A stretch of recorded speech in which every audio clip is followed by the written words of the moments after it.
I hate the number 10. It's stupid, it's the worst, and it's really dumb, and I hate it. Do you know why I really hate it? I hate it because of all the numbers that you can count on your fingers, 10 is the only one with 2 digits. It's awful. I hate it so much. It's the worst. And I want it gone. And so I propose this as a solution. Replace it with a new symbol and start using base 11 instead of base 10. But what does base 10 mean?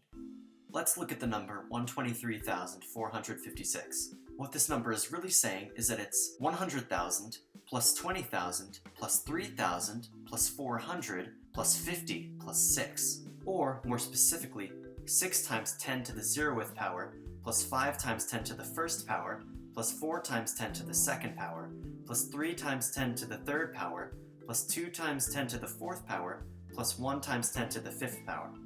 So let's look at any number as a series of slots. Each slot represents a power of 10, and each slot can be taken up by one of these 10 digits. Base 11, however, would mean that each slot represents a power of 11, and each slot can hold one of these 11 digits.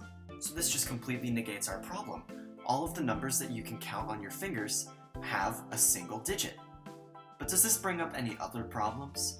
Well, let's figure that out by converting some base 10 numbers to base 11 numbers. Let's start with, 100.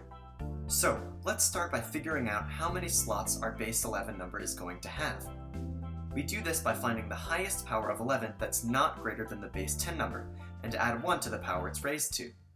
So in our example of 100, the highest power of 11 that isn't over 100 is, 11. This is 11 to the power of 1, so we add 1 to our power and we get 2. 100 in base 11 will have 2 slots. Next up, we find the highest slot's digit. In our case, the highest slot would be 2. And in order to find the digit, you find the largest multiple of that slot's power of 11 that is less than our base 10 number. For 100, that multiple is 99, or 11 times 9. So we put a 9 in slot 2. So now we subtract 99 from our base 10 number, leaving us with 1. Now we do the same thing we did with slot 2, except instead of using multiples of 11, we use multiples of 1. Obviously, the closest multiple of 1 is 1, so slot 1 is the digit 1. Just for kicks, let's try 11.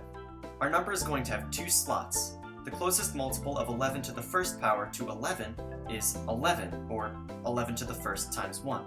So our first digit is 1. Subtract 11 from 11, and that leaves us with 0. The closest multiple of 1 to 0 is 0, so the second number... Wait. No.